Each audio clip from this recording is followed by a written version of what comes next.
దేవుని పరిశుద్ధమైన నామానికి మహిమ కలుగును గాక. నేటి వాక్య ధ్యానం కొరకు లూకా శుభవార్త 21వ అధ్యాయం. ఒకానొక దినాన యేసుక్రీస్తు ప్రభు మందిరంలోనికి వెళ్ళి బోధించిన తర్వాత వాళ్ళు మందిరములో వేస్తున్న కానుకలను చూస్తూ ఉన్నారు. బాగా దీర్ఘంగా పరీక్షిస్తున్నారు ఎవరు ఎంత కానుక వేస్తూ ఉన్నారని. ధనం కలిగిన వారు వాళ్ళు ప్రభు సన్నిధిలో కానుకలు వేస్తూ ఉన్నారు. వారిని చూసినప్పుడు వారు ఎక్కువే వేశారు. ఒక్కొక్కరు వారు కలిగినంతట్లో పెద్ద మొత్తంలోనే వేశారు. అయితే ఒక ఆమె భర్త లేదు,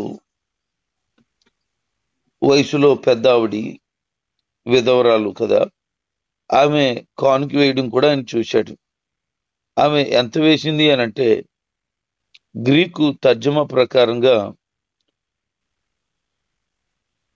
2 కాసులు అని రాయబడింది. కాసు అంటే 1 పైసా, అంటే 2 కాసులు, 2 పైసాలు ఆమె వేసింది. ఆమె దగ్గర ఉన్నాయి ఎంత అంటే 2 పైసలే ఉన్నాయట. ఆ 2 పైసలు కూడా దేవునికి అర్పణగా ఇచ్చేసింది. యేసు ప్రభు వారు ఈ సంగతిని చూచి చాలా సంతోషించి అందరిలోని మాట చెప్పేస్తున్నారు. చాలా మంది ధనవంతులు కానుకలు వేశారు, కానీ ఈ విధవరాలు మాత్రం తనకు కలిగినటువంటి అంతటిని ఇచ్చేసింది. అంటే తన జీవనం అంతయు అని, ఇక తన దగ్గర ఏమీ ఉంచుకోకుండా అంతా ఇచ్చేసిందట. దేవుని సన్నిధికి వెళ్ళి ఆయన వాక్యాన్ని విన్న తర్వాత ఆ హృదయం కదిలించబడి తనకి ఏమీ అవసరం లేదు, నాకు దేవుడే కావాలి అనే పరిపూర్ణమైన విశ్వాసం కలిగిన వ్యక్తిగా ఆమె దేవునికి ఇచ్చిన ఆ కానుక ఎంత శ్రేష్టమైనది. నీకు కలిగిన దాన్ని ఇవ్వడం పెద్ద గొప్ప ఏం కాదు, కానీ నీకు కలిగింది అంత కూడా దేవునికి ఇవ్వడం చాలా గొప్ప కదా. అది ఎంత పెద్ద మనసుంటే అలాగ జరుగుతుంది. ఆ తర్వాత కొంతమంది ఇలాగ అంటున్నారు, చాలా అందమైన రాళ్లతో చాలా అద్భుతమైన రీతిలో ఈ యొక్క దేవాలయం కట్టబడింది. చాలా మంది కానుకలతో అలంకరించబడ్డ సంగతిని గురించి కొందరు మాట్లాడుతున్నారు. అర్పితములు అనగా కానుకలు. చాలా మంది దేవాలయం కట్టడంలో కానుకలు వేశారట. వేసిన ఆ కానుకల గురించి మాట్లాడుతున్నారు.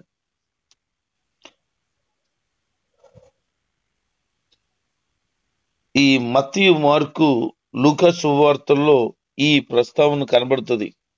మత్తయి శుభవార్త 24 అధ్యాయం 1 నుంచి 44, మార్కు శుభవార్త 13 అధ్యాయం 1 నుంచి 27, ఈ లూకా శుభవార్తలో ఇక్కడి నుంచి ఈ విషయాలన్నీ కూడా మనం చూడగలుగుతాం.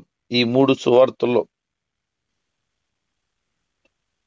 యేసు తన శిష్యులకు ప్రశ్నలకు జవాబులుగా చాలా విషయాలు చెప్తూ యెరూషలేములో సంభవించబోయే దాని గురించి ముందుగానే ఆయన తెలియజేస్తున్నాడు. ఇందులో 3 అంశాలతో కూడుకున్నటువంటి ప్రశ్న కనబడుతూ ఉంది. యెరూషలేము నాశనానికే పరిమితి కనిపిస్తుంది. అది ఎప్పుడు జరిగింది అని అంటే క్రీస్తు శకం 70లో సంభవించబోయే వాటిని గురించి ఇక్కడ యేసు ప్రభు వారు మాట్లాడుతున్నారు. రెండో విషయం, యేసుక్రీస్తు ప్రభు వారి యొక్క రాకడ గూర్చి చెప్పబడుతోంది. మూడోది, యుగాంతంలో సంభవించే విషయాల గురించి కూడా ఈ అధ్యాయంలో ప్రభు మాట్లాడారు. అందుకని ఆయన ఏం చెప్తున్నారంటే ఈ దేవాలయం చాలా మంది కానుకలు ఇవ్వడంలో కట్టబడింది అని మాట్లాడుతూ ఉంటుండగా ఆయన అన్నారు, మీరు చూస్తున్నారే ఈ కట్టడం, వాటిలో రాయి మీద రాయి కూడా ఉండకుండా మొత్తం తీసివేయబడుతుంది అన్నాడు. రోమా ప్రభుత్వం వారు యెరూషలేముకు దండెత్తి వచ్చినప్పుడు క్రీస్తు శకం 70లో ప్రతి రాయికి రాయికి మధ్యలో బంగారం ఉన్నది అని ఒక విషయాన్ని వారు తెలుసుకుని రాయి రాయి భద్రంగా ఆ మందిరం అంతా ఒలిచేశారు. యేసుప్రభు వారు ఏదైతే చెప్పారో అక్షరాలు అది నెరవేర్చబడింది. ఇవి జరగబోతున్నప్పుడు మీరు గ్రహించవలసిన విషయాలు చాలా ఉన్నాయని, అవి గ్రహించడానికి జాగ్రత్తగా ఉండండి అంటూ నేనే ఆయన్ని అని చెప్పి చాలా మంది వస్తారు, మీరు మోసపోకుండా చూసుకోండి అన్నాడు. గడిచిన కొన్ని నెలల క్రితట హైదరాబాద్లో ఒక సహోదరి నేనే యేసు ప్రభుని అని చెప్పింది. దాదాపుగా 300 మంది ఆమె మాట విన్నారు, నమ్మారు. ఎందుకంటే ఆమె మాట్లాడుతున్న మాటలో, నేను మీ కొరకు ప్రాణం పెట్టాను, మీ కొరకు సిలువ వేయబడ్డాను, మిమ్మలను ప్రేమిస్తూ ఉన్నాను అని ఇలాగ మాట్లాడుతుంటే, యేసుప్రభు కరుణమయుడి సినిమాలో ఆ విజయశాంధ్ర వేసినటువంటి ఆ వేషాన్ని బాగా పండించాడు అన్నట్లుగా ఈమె కూడా బాగా నటించేసింది. జనాలు అమాయకులై తండోపతండ్లుగా వెళ్ళిపోతారని, పులోమంట వచ్చేస్తారని పిచ్చి పిచ్చి ఆలోచన చేసింది. మొత్తానికి ఒక 300 మందిని బుట్టలో వేయగలిగారు. ఆమె ప్రభు ఎలాగవుతుంది? ప్రస్తుతం 7 యేసుక్రీస్తులుగా అబద్ధ క్రీస్తులుగా పిలువబడుతున్న వారు ఉన్నారు. వాళ్ళకి 12 మంది శిష్యులు ఉన్నారు. వారు కొంచెం గుడారం సెట్టింగ్లు చాలా ఉన్నాయి. ఆయనే అంటుంటే 100 కదట, 1000 కదట, లక్షల మంది ఫాలో అవుతున్న వారు కూడా ఉన్నారు. చూడండి ఎంత అమాయకమో. అదే అంత్యకాలంలో పలువురిని మోసం చేసేవాళ్ళు వస్తారు అని, ఏర్పరచబడిన వారు సైతం మోసపోతారు అని. ఏర్పరచబడిన వారే మోసపోతారంటే సామాన్యమైన వారి ఇంక పరిస్థితి ఎలా ఉంటుందో చూసుకోండి. అందుకని జాగ్రత్తగా నాకు యేసుప్రభుని గుర్తించడం నాకు తెలుసు అని. నీకు తెలిసి కానీ ఆ టైంలో కళ్ళు మూయబడతాయి. అలాగే మన ప్రాంతంలో కూడా ఎవరైనా యేసుప్రభు వచ్చాడు అని చెబితే నిజమేననుకుని వెళ్ళిపోయేవాళ్ళు, ఆయన మాట విని నమ్మి ఈయనే యేసుప్రభు అని అనుకునే వాళ్ళు ఉన్నారు. రీసెంట్ గా ఒక ప్రాంతానికి వాక్యం చెప్పడానికి వెళ్తే అక్కడ ఒక ఆయన గడ్డం పెంచుకున్నాడు, జులపాలు పెంచుకున్నాడు, పైనుంచి కిందకి అంగీలాగి వేసుకున్నాడు. వేసుకుంటే యేసుప్రభు వచ్చినట్టున్నాడు ఏంటి ఇక్కడికి అనుకున్నాను నేను. ఆయన గెటప్ అంతా చూస్తే అలాగుంది. మంచిదే అంటే ప్రజలు యేసుప్రభు ఎలా ఉంటాడో చూడలేదు కదా. గడ్డం పెంచుకొని, తల పెంచుకొని, నిలువంగి వేసుకుంటే మనం చాలా పోస్టర్లో చూసాం యేసుప్రభు వారు ఇలా ఉంటారు అని. అది జస్ట్ నమూనాగా మాత్రం వేయబడింది. ఈయన అలాగా నమూనాలాగా ఉండిపోయాడు. నాకు చాలా విచిత్రం అనిపించింది. ఇంకానేమో నేనే యేసుప్రభుని అంటాడేమో అనుకున్నాను. నేను వాక్యం చెప్పేసి వచ్చేసాను. అంటే ఈరోజు ప్రజలు ఎలాగున్నారంటే గడ్డం పెంచుకొని తల పెంచుకుంటే యేసుప్రభులు అయిపోతున్నారని. అందుకనే పరిచర్యల గురించి చెప్తూ నిన్నటి దినాన్న ప్రభు ఏమంటారు, మీరు సంత వీధుల్లో వందనాలు కోరుతుంటారు, వారు నిలువు టంగిలు ధరించుకొని ఉంటారు, నిశ్చయముగా శిక్ష పొందకపోరు వాళ్ళు అన్నారు. అంటే నిలువు టంగిలు ధరించుకుంటే యేసుప్రభులు అయిపోతారని అమాయకత్వంగా ఆలోచన చేస్తున్నారు. ప్రభు ఏం చెప్తున్నారు, జాగ్రత్తగా చూసుకోండి, మోసపోతారు అని. నేనే ఆయననే చెప్పే కాలం సమీపించబోతుంది అని. ఈ అధ్యాయంలో 3 సమీపించబోయే సంగతులను తెలియజేస్తున్నారు. మొట్టమొదటిగా ఏంటి అని అంటే, నేనే ఆయనను అనే కాలం రాబోతుందట. చాలా మంది మోసపోతారు, జాగ్రత్తగా ఉండండి. అది ఎలాంటి టైము? యుద్ధముల గురించి మనం వింటాం, గొడవల గురించి వింటాం. అలాంటి టైంలో మీరు వాటిని విన్నప్పుడు జడిసిపోకండి. జరగవలసి ఉన్నవన్నీ జరుగుతున్నాయి, కానీ అంతం రాదు అని. ప్రభు రాకడకు చాలా సూచనలు జరుగుతున్నాయి. చాలా మందికి చెబుతుంటే లెక్కలేనితనంగా ఉంది. వాస్తవానికి ప్రభు వస్తున్నాడు అనేది అబద్ధం కాదు. ఆ సూచనలన్నీ జరుగుతున్నాయి. ఇంతకు ముందు నుంచి ప్రకటిస్తున్న ప్రకటన వేరు, ఇప్పుడు ప్రకటిస్తున్న ప్రకటన వాస్తవమైనది. ఎందుకనంటే యెరూషలేములో ఎర్రని పెయ్యలు ఒక 5 తెచ్చి పెంచుతున్నారు. అందులో ఒక వెంట్రుక కూడా తెల్లగా గాని నల్లగా గాని ఇతరది ఏమి కూడా ఉండకూడదని బాగా శాస్త్రవేత్తల పర్యవేక్షణలో దాన్ని పెంచుతున్నారు. వాటిని అవి గనక పరిపూర్ణంగా ఉండగలిగితే బలికి సిద్ధమైపోయినట్లే.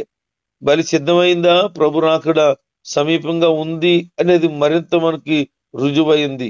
అవి తెచ్చేసారు అని అంటే అతి త్వరలోనే బలి ప్రారంభించబడుతుంది అని అర్థం. నా మాటలు ఎంతమందికి అర్థమవుతున్నాయో నాకు తెలియదు, కానీ ప్రభు రాకడ రావడం మాత్రం ఖాయం అనేది వాస్తవం. వాస్తవం.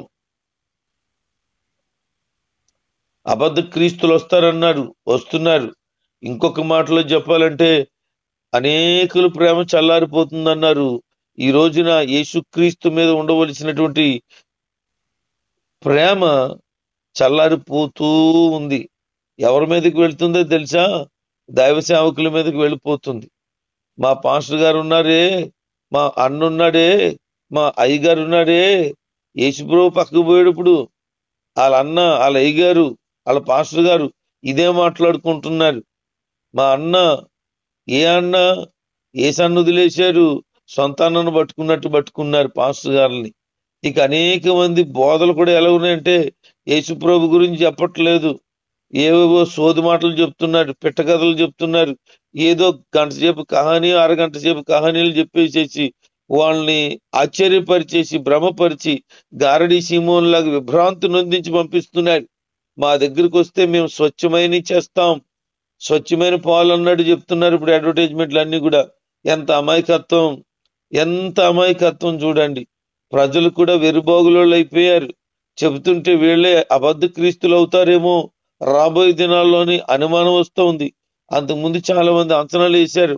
ప్రపంచ శాంతి దూతగా కేఏ పాల్ గారు ప్రకటించబడ్డారు.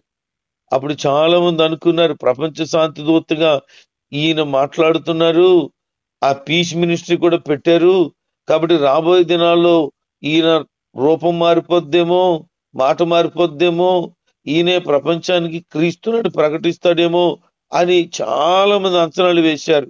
కారణం ఏంటి అంటే ఆయన ప్రపంచమంతా చుట్టొచ్చినటువంటి మహాగణుడు. ప్రపంచంలో అతి తక్కువ కాలంలో అత్యున్నతమైన స్థానానికి వెళ్ళినటువంటి వ్యక్తి ఆయన. కనుక దైవ సేవకులు కేఏ పాల్ గారిని చాలా మంది అలా మాట్లాడుకున్న విధానం చాలా మందికి తెలుసు. కానీ ఆయన ఆలోచన విధానం పూర్తిగా చేంజ్ అయిపోయింది. ఆయన గురించిన ఆలోచనలు ఇప్పుడు ఎవరికి లేవు. కానీ ఎవరు వస్తారు ఇప్పుడు మళ్ళీ ఆలోచన చేయడం ప్రారంభిస్తున్నారు. ప్రజలకు తెలుసు, భక్తి కలిగిన వాళ్ళకి తెలుసు ఎవరో ఒకరు తయారవుతారని. వాళ్ళు ఎవరా అని కొంచెం అంచనాలు వేస్తుంటే ఎక్కువ సంఖ్యలో ఎవరినైతే వెంబడిస్తున్నారో, ఎవరు మా పాస్టర్ గారు గొప్ప అనే మాటలు వినబడుతున్నాయో వాళ్ళు అయ్యుండొచ్చు అనే అంచనాలు ఉన్నాయి. ఎందుకంటే వాళ్ళు ఏం మాట్లాడినా ఈజీగా లక్షల మంది ఇష్టపడిపోతారు, వాళ్ళని అనుసరిస్తారు కనుక పలువురు మోసపోతున్న సమయంలో ఉన్నాం.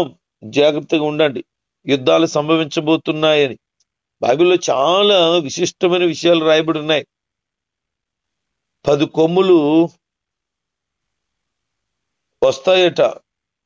ఆ 10 కొమ్ముల్లో ఒక కొమ్ము మధ్యలోంచి లేస్తుందట. కొంతకాలం అయిన తర్వాత ఒక 3 కొమ్ములు పైకి వస్తాయట అనే మాటలు పరిశుద్ధ గ్రంథంలో రాయబడింది. అంటే యావత్తు ప్రపంచమంతా కూడా 10 రాజ్యాలుగా ఉంటాయి 10 కొమ్ములు అంటే. ఇప్పుడు వరకు ఉన్న ఈ యొక్క ఇన్ని దేశాలలో ఒక్కొక్క దేశానికి ఒక్కొక్క రాజుగారు, ఒక్కొక్క ప్రధానమంత్రుల్లో ఉన్నారు. కానీ రాబోయే దినాల్లో ఈ ప్రపంచం అంతా కూడా 10 రాజ్యాలుగా మార్చబడబోతుంది. ఏవైతే అగ్రరాజ్యాలు ఉన్నాయో, ఏవైతే ధనిక రాజ్యాలుగా ఉన్నాయో, ఆ ధనిక రాజ్యాలలో ఉండేటువంటి కొంతమంది నాయకులను, అక్కడ ఉన్నటువంటి ప్రెసిడెంట్స్ ను అనగా ప్రధానమంత్రులను కొన్ని దేశాలకు అడాప్ట్ చేసేస్తారు. బహుశా రాబోయే దినాల్లో అగ్రరాజ్యంగా పిలువబడుతున్న అమెరికా దిగజారిపోయి అట్టడుక్కు వెళ్ళిపోతుంది. అగ్రరాజ్యంలో అమెరికా ఉండబోదు. నా అంచనాల ప్రకారంగా రాబోయే దినాల్లో మోస్ట్ ఇంపార్టెంట్ గా ఉండేటువంటిది ఏంటి అంటే చైనా ఉంటది. భారతదేశం కూడా ఇప్పటికే భయంకరమైనటువంటి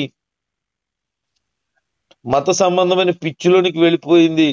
మన భారతదేశం యొక్క అభివృద్ధి దాదాపు 40 సంవత్సరాలు వెనక్కి వెళ్ళిపోయింది. కొన్ని అంచనాల ప్రకారం 100 సంవత్సరాలు వెనక్కి వెళ్ళిపోయిందని వేస్తున్నారు. అంటే ఎంతో అభివృద్ధి చెందిన మన దేశం, ప్రపంచ దేశాలన్నిటిలో పోటీ పడుతున్న మన దేశం మతం అనే పిచ్చితో విగ్రహారాధన అయితేనేమి, మత సంబంధమైన గొడవలు అయితేనేమి, ఈ విధమైనటువంటి వ్యవహారాల్లో మన దేశం దిగజారిపోయింది అభివృద్ధిలో. దీని కొరకు చాలా విచారిస్తూ ఉన్నాను చాలా సార్లు. నేను విచారించి కానీ నాతో పాటు ఒక 100-1000 మంది విచారించినా ఏమీ చేయలేం. ఎందుకనంటే ఇంకా రోజు రోజుకి దిగజారిపోతూ ఉంది. అభివృద్ధి కొరకు ఎవడో పాటుపడట్లేదు. మా దేవుడు గొప్ప అంటే మా దేవుడు గొప్పని, మా మతం గొప్ప అంటే మా మతం గొప్పని. మతం గొడవ ఏంటో తెలీదు, దేవుళ్ళు గొడవలు ఏంటో అర్థం కాదు. ఇతర దేశాలు దేవుళ్ళ గురించి ఏమి గొడవలు లేవు. ఎవరే దేవుడు నమ్ముకుంటే నమ్ముకున్నారు, లేకపోతే లేదు అనే ఉన్నారు తప్ప దేశ అభివృద్ధి కొరకు, దేశ పురోగతి కొరకు పోరాడుతున్నారు, ప్రయత్నాలు చేస్తున్నారు. మరి మన దేశమే మరి ఇలా తయారవింది. ఏది ఏం చేసినా మనం ఏమి చేయలేం. కానీ మన దేశం మాత్రం కొంచెం డౌన్లోనే ఉంటుందేమో రాబోయే దినాల్లో అనేది నా అంచనా, ఆలోచన అంతే. మన దేశం గొప్పగా ఉండాలని ఆలోచన ఉంది. ఎందుకనంటే ప్రపంచ దేశాల్లో అత్యధిక జనాభాలో మన దేశం కూడా ప్రాముఖ్యంగా ఉన్నతమైన స్థానంలోనూ ఉంది గనక ఉంటే బాగుండు. కానీ అభివృద్ధిలో లేదు గనక అగ్రరాజ్యాల్లోనికి చేర్చబడదేమోనని అనుమానం. అలాగున ప్రపంచంలో 10 దేశాలు పైకి లేపబడతాయి. తర్వాత 10 దేశాల్లో ఒక్కటి మాత్రమే ఉంటది, మిగతావన్నీ కూడా డౌన్ అయిపోతాయి. 1 రూల్ 1 రూపీ అనేది వచ్చేస్తుంది. ప్రపంచమంతా ఒకటే భాష, ఒకటే కరెన్సీ అనేది అప్పుడు రాబోతుంది. ఎంతకాలం పట్టొచ్చు? కొంతమంది విశ్లేషకులు, కొంతమంది దైవ భక్తులు అంచనాల ప్రకారంగా ఇప్పుడు ఉన్న పరిస్థితిని బట్టి, ఏఐ టెక్నాలజీని బట్టి, ఇప్పుడు అభివృద్ధి చెందిన విధానాలను బట్టి అంచనాలు వేసేస్తుంటే బహుశా గట్టిగా ఒక 10 నుంచి 15 సంవత్సరాల లోపే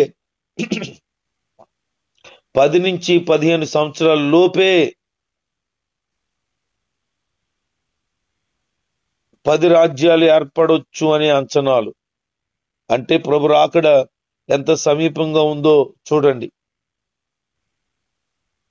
అది అంచనా మాత్రమే. ప్రభు సెలవైతే అంతకంటే ముందే జరిగితే మరి మనం ఏమీ చేయలేం. అందుకని సిద్ధపడాలి.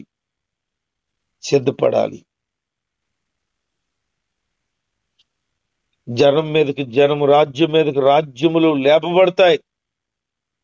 ప్రపంచంలో అన్ని కలిసి 10 దేశాలుగా మార్చబడితే మరి ఒకరి మీదకి ఒకరు గొడవలు రావా? గొడవలు వచ్చిన తర్వాత కూడా వాళ్ళందరూ నిర్ణయించుకునే నిర్ణయమే మనం ఇన్ని దేశాలుగా, ఇన్ని నాయకులుగా ఉండొద్దు, 10 దేశాలుగా ఏర్పడదాం అనే నిర్ణయానికి వస్తారు. దానికి ముందే ఇవి జరుగుతాయి. బైబిల్ వాస్తవం. బైబిల్లో ప్రకటించబడిన ప్రతి మాట నెరవేర్చబడింది. నెరవేర్చబడవలసినవి కూడా ఒకటి ఒకటి ఒకటి నెరవేర్చబడుతూ ఉన్నాయి. ఇవన్నీ జరుగుతున్నాయి గనక మనం జాగ్రత్తగా ఉండాలని ప్రభు సెలవిస్తున్నాడు.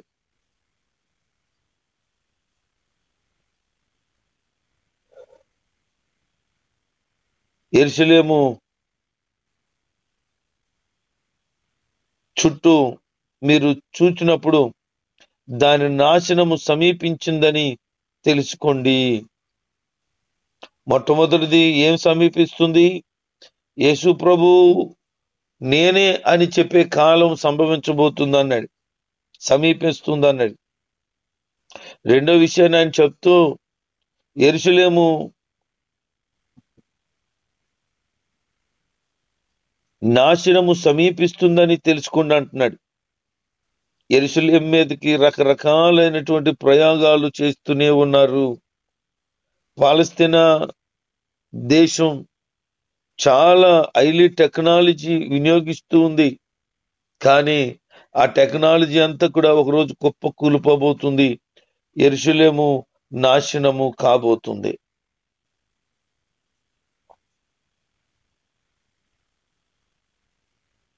యూదుల్లో ఎవరైతే ఉన్నారో వారు ఇవన్నీ గమనించగలుగుతారు. అంత మాత్రమే కాదు, ఈ సర్వ సత్యాన్ని అందరూ కూడా గుర్తెరుగుతారు. శత్రువుల చేతిలో చిక్కడిపోతే వాళ్ళు కత్తివాత చేత చంపబడతారని, భయంకరమైన పరిస్థితులకు వాళ్ళు గురైపోతారని వాక్యంలో తేట తెల్లంగా రాయబడింది. ఆకాశములో ఉండేటువంటి సూర్యుడు, చంద్రుడు, నక్షత్రాలు ఇవన్నీ కదిలించబడిపోతున్న సమయం ఆసన్నమవుతుంది. చంద్రుడు ఎరుపవుతాడు, సూర్యుడు నలుపవుతాడు అని. ఆకాశములో ఉన్నటువంటి ఇవన్నీ కూడా మహావేంద్రంతో లయమైపోతాయి. మనం చూస్తున్న సూర్యుడుండు, మనం చూస్తున్న చంద్రుడుండు, ఇవన్నీ లయమైపోతాయి. అప్పుడు యేసుక్రీస్తు ప్రభువారు ఒక బోర శబ్దము, ఈ ప్రపంచమంతా ఆయన వస్తున్నాడు అని ఒక శబ్దమును వింటారు. ఆ వినే సమయంలో ఆయన మధ్యాకాశానికి వస్తాడు.